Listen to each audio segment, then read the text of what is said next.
The rain in Meridian never fell clean. It carried the neon glow of 1,000 advertisements, washing the cracked pavement in electric blues and toxic pinks. Elian Frost pulled his threadbare jacket tighter as he navigated the narrow alleyway, the familiar weight of his salvage bag tapping against his hip. At 19, his face had already settled into the weathered determination of someone who had raised himself in the gutters of a city that never slowed down enough to notice the forgotten. Another bust, he muttered, shuffling through the meager components he'd scavenged from the industrial district. Half a circuit board, copper wiring, and a power cell that might fetch enough credits for tomorrow's meal if the buyer was feeling generous. The abandoned warehouse he called home loomed ahead, its broken windows like jagged teeth against the polluted night sky. That's when the heavens cracked open. What first appeared to be an unusually bright, shooting star suddenly veered, trailing violet fire as it plummeted toward the overgrown wasteland beyond the city limits. The ground trembled beneath Elian's feet when it hit, a distant boom echoing through Meridian's steel canyons. Most citizens, numbed by the constant sensory assault of the metropolis, barely glanced up from their neural dash feeds. But Elian wasn't most people. Curiosity had kept him alive when common sense would have failed him. And something about that falling light pulled at him like a forgotten memory. He reached the impact site after an hour's trek, slipping through a hole in the security fence that supposedly protected the city's boundaries. The crater stretched 20 feet across, steam rising from scorched earth. At its center lay not a meteorite, but a vessel of some kind, its sleek hull cracked open like an egg. "Hello?" Elian approached cautiously, pulse quickening. "Anyone alive in there?" A soft moan answered him. Through the fractured metal, he glimpsed movement. Without thinking, he rushed forward, prying at the warped entry hatch until his fingers bled. When it finally gave way, a wave of sweet-scented air washed over him. Carrying hints of something like lavender and ozone, she lay curled in what must have been the pilot's seat. Her skin, a pale lilac that seemed to shimmer slightly beneath the ship's flickering emergency lights. Her features were almost human delicate nose, full lips, high cheekbones, but her eyes, when they fluttered open, held irises of deep violet with no visible pupils. Her hair fell in silvery waves around her face, and a thin line of darker, purple blood trickled from a gash on her forehead. "Help," she whispered in perfect English. Though something melodic and strange underpinned the word, Elian hesitated only for a heartbeat before making a decision that would change his life forever. "I've got you," he said, carefully lifting her from the wreckage. She was lighter than she appeared, as though her bones were hollow like a bird's. "What's your name?" "Lysithia," she managed, her breathing shallow. "They mustn't find me." "Who?" Elian asked, already moving back toward the city, her slight form cradled against his chest. Her eyes closed again. "The ones who tore me from the stars." Meridian security drones would be investigating the crash site soon. Whatever trouble this alien was in, Elian had just made it his own. But as she nestled unconsciously against him, something protective stirred in his chest. He'd spent his life alone, collecting discarded things others had deemed worthless. Perhaps that's why he recognized something in her that called to him the fragile dignity of something precious, cast aside.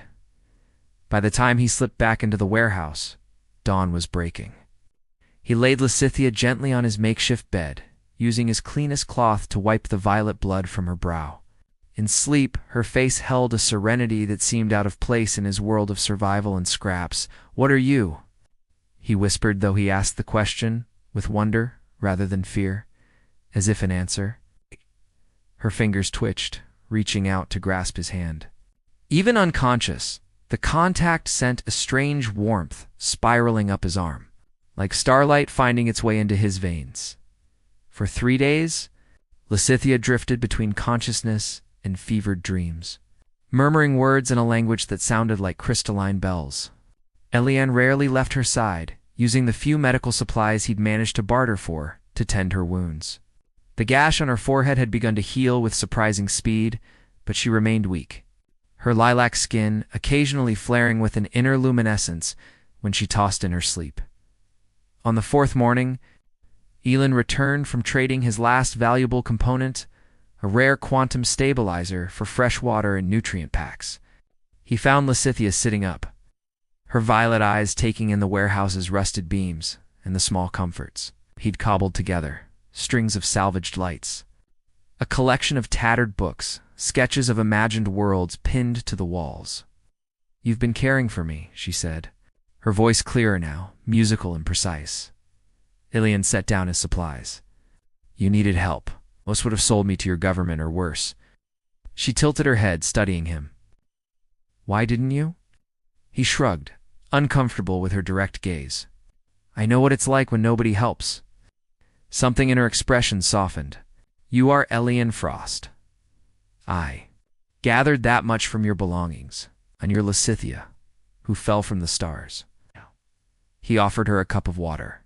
"Want to tell me who's after you and why you crashed on the one planet in this system that hasn't developed interstellar travel yet?" A faint smile touched her lips. "You're more informed than most of your kind," I read. "Especially the stuff they try to keep restricted." He gestured to his collection of banned scientific journals. "So, you're not the first visitor, just the most obvious." Lysithea sipped the water, then sighed. "I am third heir to the Seleno Empire, which spans 12 systems beyond yours. I was en route to diplomatic negotiations with the Taurus Collective when my ship was sabotaged." Her fingers traced the healing wound on her forehead. "There are those who do not wish for peace between our peoples, and you're some kind of princess?" Elian asked skeptically. "We don't use that term." "I am a luminary trained from birth in diplomacy, science, and governance." She looked down at her simple garment, torn and stained from the crash. "Though at the moment, I am merely a fugitive. My emergency beacon will have alerted both my allies and enemies to my location." Elian ran a hand through his unkempt hair. "Great, so I'm harboring an alien diplomat with assassins on her trail." "I can leave," she said quietly. "You've done more than enough by saving my life, and go where? You can barely stand," and he gestured to her distinctive appearance. "You're not exactly inconspicuous." For the first time, Lysithea laughed, a sound like wind through crystal chimes. "I suppose not." Over the next week, as Lysithea regained her strength, they developed a routine. During daylight, Elian ventured into the city for supplies and information, ears open for rumors of strange sightings. Evenings were spent teaching Lysithea about Earth culture and language nuances she hadn't yet mastered. Though her ability to absorb information was remarkable, in turn, she shared stories of her homeworld, a planet of floating archipelagos and bioluminescent oceans, where technology and nature had evolved in harmony rather than opposition. She spoke of her family's vast holdings, not just wealth as humans understood it, but archives of knowledge, sustainable energy matrices, and bioengineering advances that could transform worlds. "My mother once said our greatest fortune wasn't what we possessed, but what we could envision," she told Elian one night as they sat on the warehouse roof. Watching the stars through gaps in Meridian's perpetual smog, she believed wealth was meaningless unless it served a greater purpose. Ilian, who had never owned more than what he could carry, found the concept both foreign and compelling. "And what purpose does your family serve?" Lysithea turned to him, her violet eyes reflecting pinpricks of starlight. "We are bridge builders between civilizations. We find the common threads that connect different species, different worlds." Without thinking, Elian reached out, brushing a strand of silver hair from her face. "Is that why you're telling me all this? Looking for common threads?" She didn't pull away from his touch. Instead, her hand came up to cover his, her 5 slender fingers fitting perfectly between his own. "Perhaps I'm finding more than I expected to." The moment stretched between them, fragile and potent. Then the night was shattered by the distinctive whine of a scanner drone passing too close to their hideout. "They're getting more persistent," Ilian whispered, pulling Lysithea away from the edge. "Someone's noticed something." The fear that flashed across her face made his chest tighten. In just days, this alien woman had become someone he couldn't bear to lose, though he hardly dared name the feeling taking root inside him. "We need to move," he said. "I know people in the Undercity, places even Meridian's surveillance can't reach." Lysithea nodded, a new resolve hardening her delicate features. "Then we go together. But Dot. Her gaze held his. The path you've chosen by helping meet leads far beyond this city. Are you certain? He thought about the life he'd built from society's scraps, the loneliness that had been his only constant companion. Then he looked at Lysithea, who had literally brought the stars within his reach. I've never been more certain of anything, he answered, and meant it. The undercity of Meridian existed in perpetual twilight, a labyrinth of forgotten infrastructure and makeshift dwellings where the city's outcasts created their own society. Here, among the discarded and the determined, Elion had at least people who asked few questions and valued loyalty above all else. Maya Chen, a former corporate security officer who'd chosen exile over executing company dissenters, greeted them at her reinforced door with narrowed eyes and a pulse rifle. An alien frost? Seriously? She shook her head but stepped aside. You always did collect the most dangerous strays. Maya's cramped apartment was a fortress of repurposed tech signal scramblers, motion sensors, and defensive measures that would give even military units pause. She evaluated Lysithea with the calculating gaze of someone assessing both threat and value. The crash sites crawling with private security, Maya informed them, pouring a amber liquid into chipped glasses. Not government. Corporate. Astrum Technologies mostly with some freelancers who specialize in retrieval. Elian felt Lysithea stiffen beside him. Astrum, she whispered. They've been attempting to acquire Seleno technology for decades. Well, looks like they've found an opportunity. Alice. Maya passed the Meech a drink. Word is they're offering enough credits to buy a small moon for information on unidentified extraterrestrial materials, which I'm guessing means you. Princess, I am not... Lysithea began, then caught herself. Yes, they want what I represent. Access to technology beyond Earth's current capabilities. And what exactly can you do? Maya asked bluntly. Lysithea hesitated, then slowly removed a slender bracelet from her wrist, the only adornment she'd had when Elian found her. Between her palms, the metal began to shift and flow like mercury, extending into a small, glowing sphere. This contains access protocols to my family's archives, she explained, as the sphere projected a holographic display of symbols and schematics that reconfigured faster than the human eye could follow. Clean energy matrices, medical advances, faster than light communication, Maya whistled low. Worth killing for, to the right people, worth dying to protect. 2 others, Lysithea countered, closing her hands around the sphere until it retracted back into the simple bracelet. That night, Elian lay awake on Maya's spare cot, acutely aware of Lysithea breathing softly beside him in the darkness. The enormity of what they faced pressed down on him, corporate mercenaries, alien assassins. And the weight of technology that could reshape his world for better or worse? You're not sleeping, Lysithea murmured, her voice barely audible. Just planning our next move, he replied. She turned toward him, close enough that he could feel the subtle warmth radiating from her skin. There is something I haven't told you. Her fingers found his in the dark. The reason I was targeted, it wasn't just to prevent the diplomatic mission. My family recently made a breakthrough in sustainable terraforming, technology that could restore dying worlds. Like Earth, Elian realized. Yes, but it requires a direct genetic interface with the Seleno air. In the dim light, her eyes seemed to glow. My DNA is literally the key, Elian. That's why they want me alive at least until they can extract what they need. The implications turned his blood cold. They'd drain you like a battery. Essentially, her hand tightened around his. I've put you in terrible danger. Without thinking, Elian reached out, drawing her closer until she rested against him, her silver hair spilling across his chest. I put myself here, he reminded her, and I'm staying. She lifted her face to his, and the universe seemed to contract to just this moment, this breath between them. Elian lowered his head, his lips meeting hers in a kiss that felt like touching starlight. Her mouth was warm, tasting faintly of something sweet and unfamiliar. She responded with a gentle intensity that made his heart race, her fingers tracing the contours of his face as if memorizing him by touch. When they finally parted, Lysithia's eyes shimmered with emotion. On my world, we believe that souls find each other across lifetimes, across galaxies, she whispered. Perhaps that's why I feel I've known you before. Before Elian could respond, Maya's security system blared a shrill warning. She burst into the room, already armed.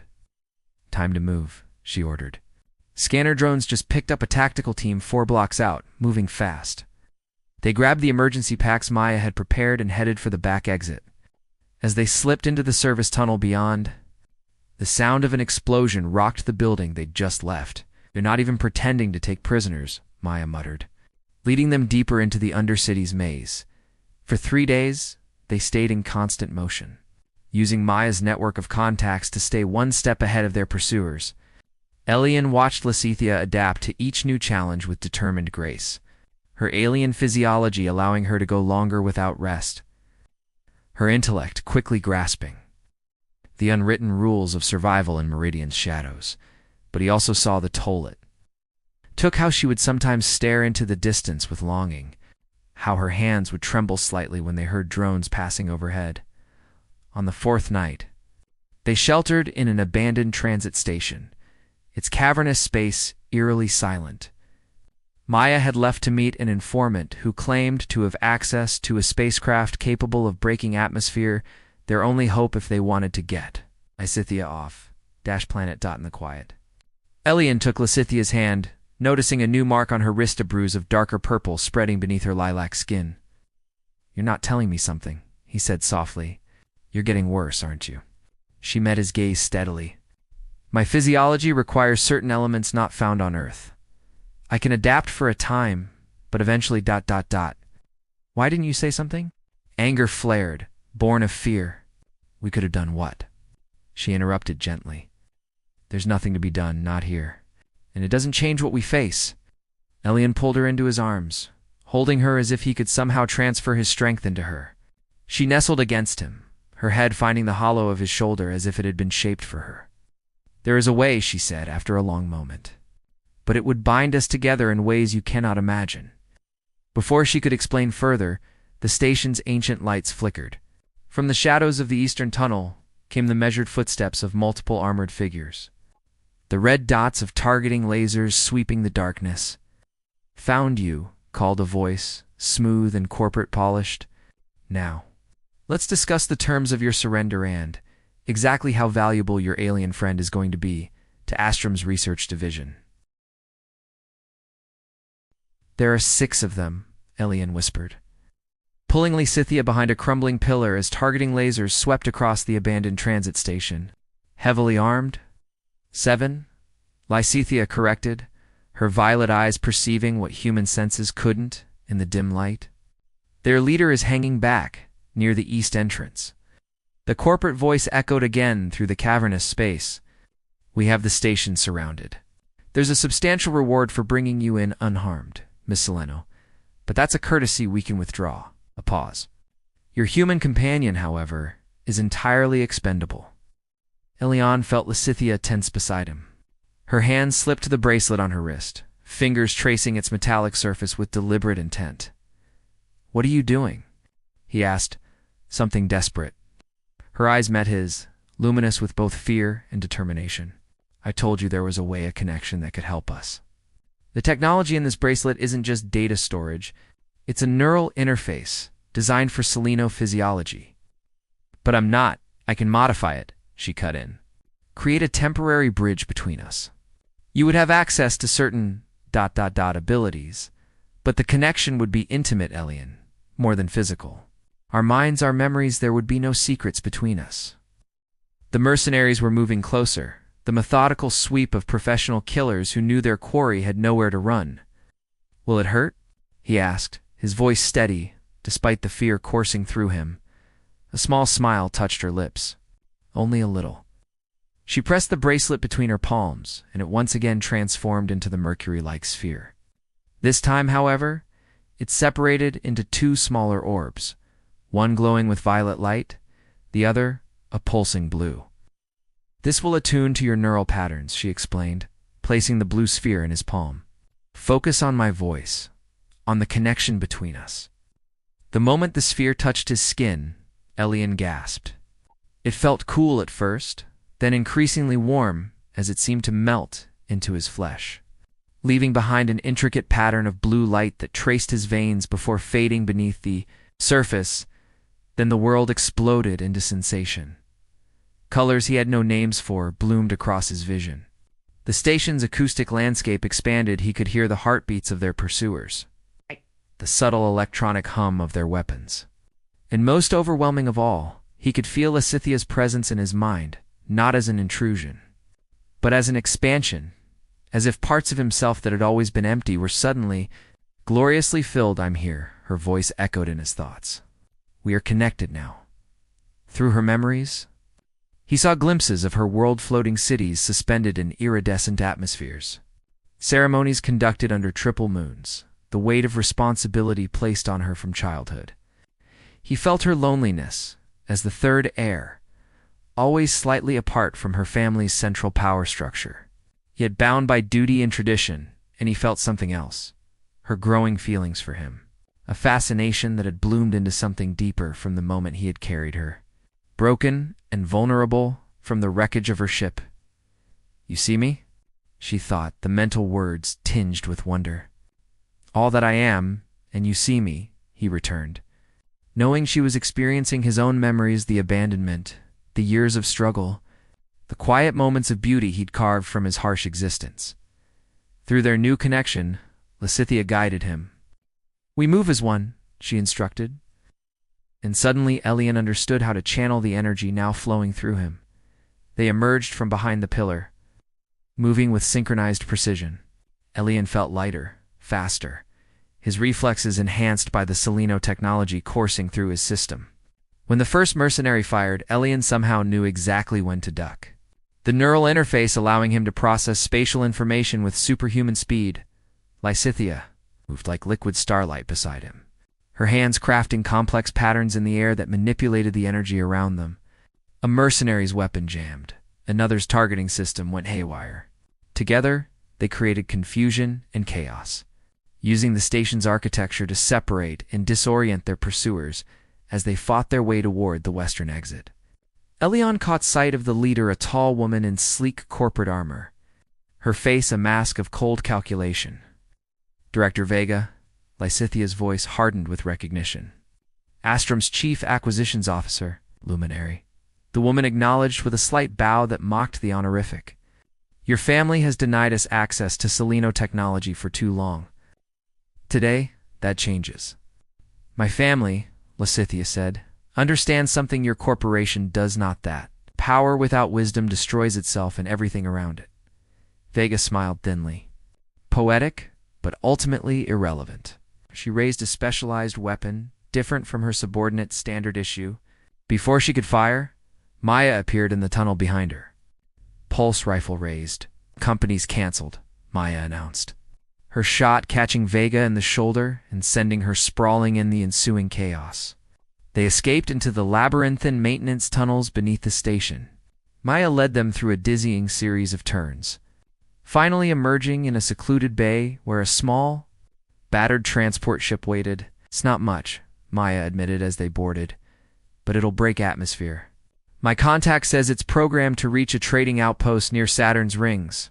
There are others like her there, she nodded toward Lysithia. Others? Elian asked, still adjusting to the neural enhancement that made his senses almost painfully sharp. Hey.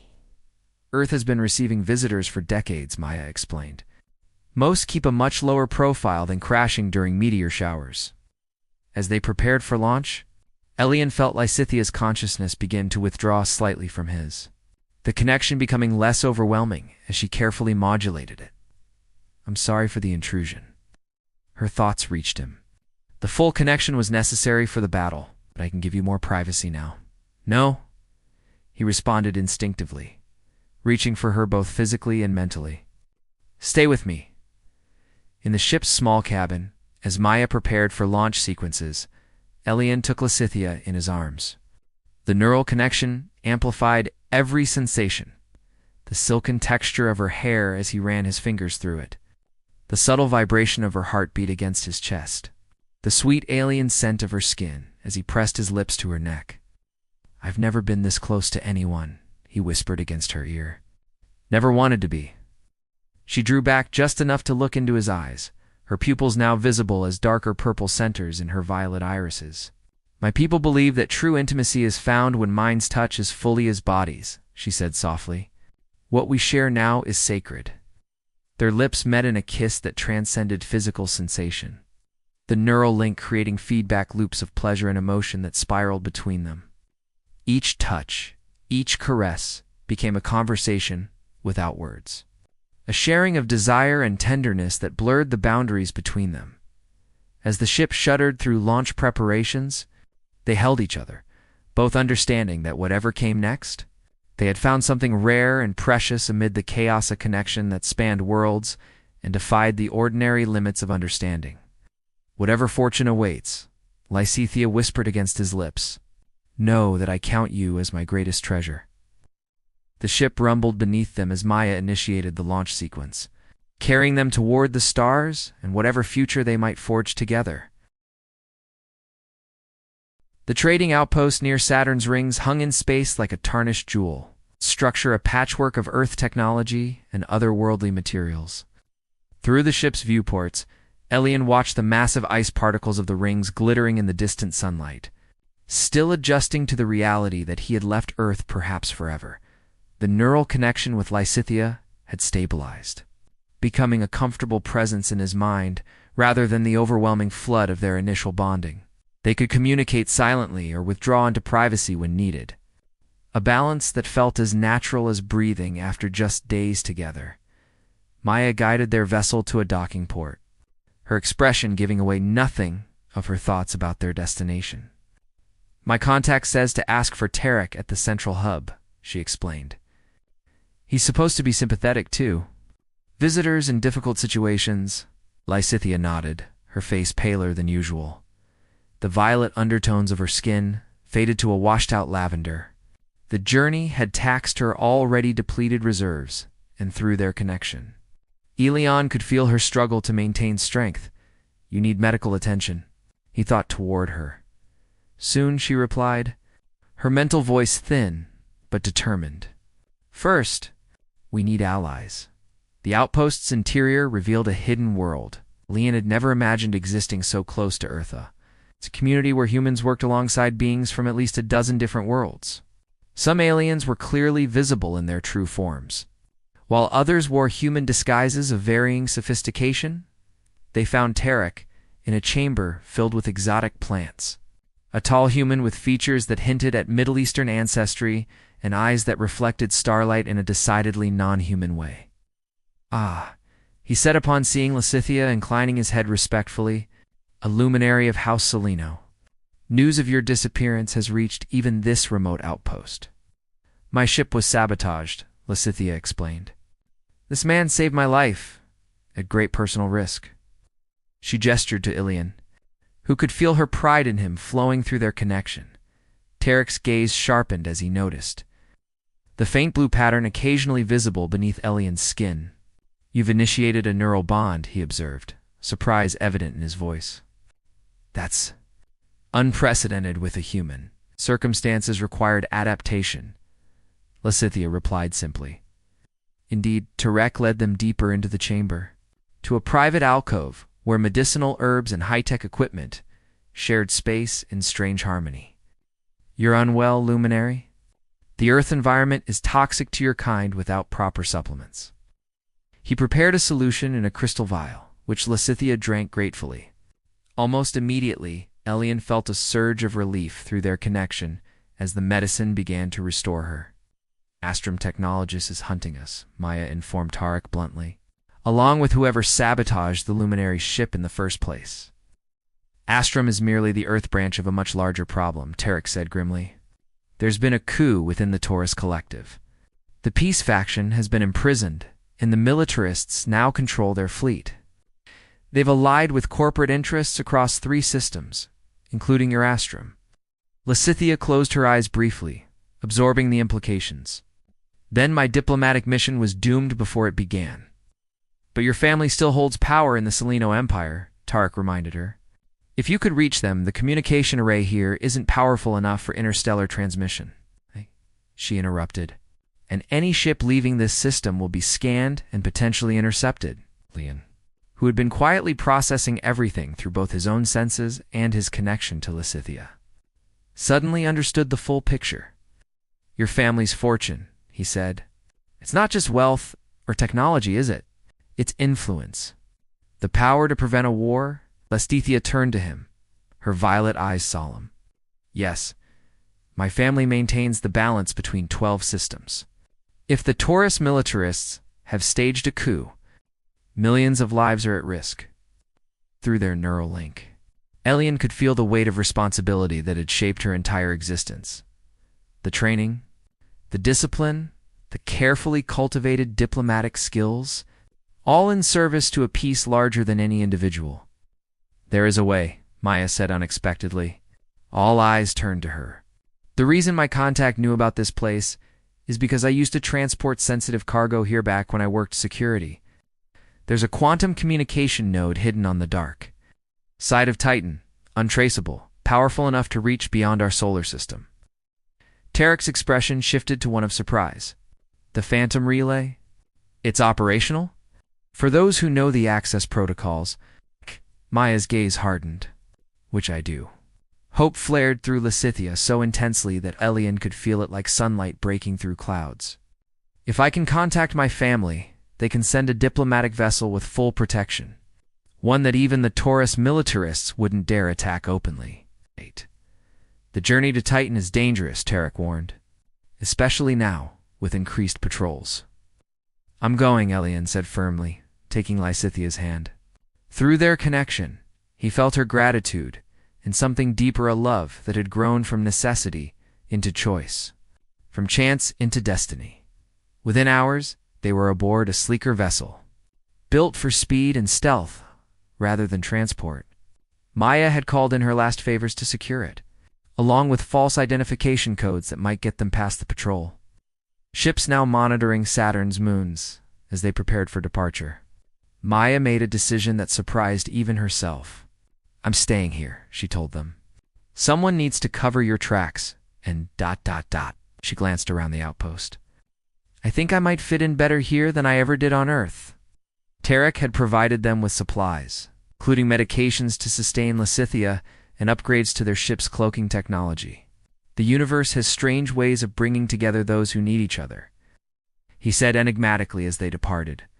The journey to Titan was tense, requiring all of Elian's enhanced reflexes courtesy of his neural link with Lysithea to navigate the debris fields and avoid detection.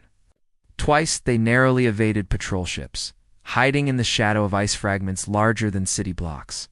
In the quiet moments between dangers, they spoke of possibilities neither had dared imagine before. Through their connection, they shared not just thoughts, but potential futures visions of worlds Elian had never seen. Lives they might build together. My family will accept you, Lysithea assured him as they approached Titan's dark side. The neural bond alone proves our compatibility beyond any doubt. Will I ever see Earth again? He asked, not with regret, but with curiosity. She touched his face gently. If you wish it, but I think you'll find the stars offer much more than the world that never truly embraced you. The Phantom Relay was hidden within a crater disguised as mining equipment abandoned decades earlier. Following Maya's instructions, they activated the quantum communication array, which hummed with energy that seemed to bend the light around it. Lysithea placed her hands on the control interface, the patterns beneath her skin glowing in response. I'm sending a secure message directly to my mother, the first luminary, she explained, with coordinates in our situation. Through their bond, Elian felt the complex emotions swirling within her reef at finally reaching out. Fear for the political situation she would return to, and a fierce, protective love for him that took his breath away. The response came faster than they expected, a burst of encrypted data that Lysithea translated with growing excitement. A diplomatic vessel has already been dispatched, she revealed. They were searching for me all along. And ... She turned to Elian, her eyes shining. My mother has extended formal recognition of our bond. You are officially under the protection of House Seleno. The significance wasn't lost on him. I'm no longer just a human who helped you. I'm family. You always were, she whispered, drawing him close. From the moment you carried me from that wreckage, something in me recognized something in you. Their moment of triumph was short-lived. Alarms blared through the ship as 3 vessels dropped out of stealth mode surrounding them. Astrum Elian identified, recognizing the corporate insignia, and they're not alone. A larger ship loomed behind them, its design unlike anything Earth made. Taurus militants, Lysithea confirmed, fear threading through their bond. They must have been tracking the relay frequencies. Luminary Seleno, a harsh voice crackled over their communication system. Surrender yourself and the neural interface technology. Your human companion will be released unharmed. A lie, she said quietly. They'll extract the technology from both of us, along with anything else of value. Elian took her hands, feeling the connection between them intensify with proximity. Then we fight. Together. Using their neural link, they synchronized their efforts in piloting with superhuman precision while Lysithea manipulated the ship's defensive systems. They managed to disable one Astrum vessel and slip past another. But the Taurus ship launched fighters that moved with deadly coordination. We can't outrun them all, Elian admitted as their shields began to fail. But we can hold out until your family's ship arrives. Lysithea's face was set with determination as she channeled more power through their neural link, enhancing their capabilities beyond what either could achieve alone. Through her memories, Elian accessed combat techniques he'd never been taught. Through his instincts, she found improvisational approaches no formal training could provide. They were still outnumbered and outgunned. But something remarkable happened as they fought side by side, minds and hearts in perfect synchrony. The bond between them began to resonate, creating patterns of energy that spiraled outward from their ship, disrupting the enemy vessel's targeting systems. What's happening? Elian asked as the attacking ship suddenly faltered. Lysithea looked as surprised as he felt. The neural interface. It's never been tested in combat conditions. I think our emotional connection is amplifying its effects. Love as a weapon. The concept would have seemed absurd to Elian days earlier. Now he embraced it, focusing his feelings for Lysithea through their connection, watching as the energy patterns intensified. Just as their shields failed completely, space itself seemed to ripple. A massive vessel appeared, its elegant design unmistakably Seleno. It dwarfed the Taurus ship, which immediately began to retreat. The celestial accord, Lysithea breathed, joy pulsing through their connection. My mother's flagship. Within moments, they were enveloped in a tractor beam, drawn safely into a docking bay larger than Elian's entire warehouse in Meridian. As the bay repressurized, Lysithea squeezed his hand. Ready to meet my family? She asked, a hint of nervousness coloring her thoughts. He smiled, sending reassurance through their bond. After everything we've faced, this is the easy part. They emerged to find a welcoming party of Seleno officials, their lilac skin and silver hair marking them as Lysithea's kin. At their center stood a regal woman whose resemblance to Lysithea was unmistakable, though her eyes held wisdom earned through centuries. Mother Lysithea stepped forward, bowing deeply. May I present Elian Frost of Earth, my bonded? The first luminary studied Elian with penetrating violet eyes. Then, to everyone's surprise, she stepped forward and embraced him. You saved my daughter when I could not, she said, her voice carrying the same melodic quality as Lysithea's. For that alone, you would have my gratitude. But you have given her something far more precious, a true connection of minds and hearts. Through their bond, Elian felt Lysithea's surprise and delight at her mother's warm reception. Later, as the celestial accord prepared to depart the solar system, Elian stood with Lysithea in an observation dome, watching Earth grow smaller in the distance, a blue marble that had been his entire universe, and now was just the beginning of a much larger journey. The Taurus coup will be challenged, Lysithea explained, sharing the details her mother had provided. With evidence of their alliance with Astrum and their attempt on a luminary's life, the moderate factions will regain control. "And us?" Elian asked, drawing her closer. She smiled up at him, the neural patterns beneath their skin glowing in synchronized harmony. "The fortune my family guards isn't in banks or vaults, Elian. It's in knowledge. In connections between worlds in the future we help shape," her fingers intertwined with his. "And now, you're part of that legacy. If you choose to be." He thought about the lonely orphan who had scavenged Meridian's scraps, always searching for something worth keeping. How strange that he had to leave Earth entirely to find what he'd always been looking for, not wealth or power, but belonging, connection, love, through their bond. He shared his answer before he spoke it aloud. "My fortune is standing right here." As the ship accelerated toward distant stars, their lips met in a kiss that sealed their bond to souls who had found each other across the vastness of space, proving that the greatest treasures in the universe weren't measured in credits or technology, but in the connections we forge and the hearts brave enough to reach beyond the stars they know.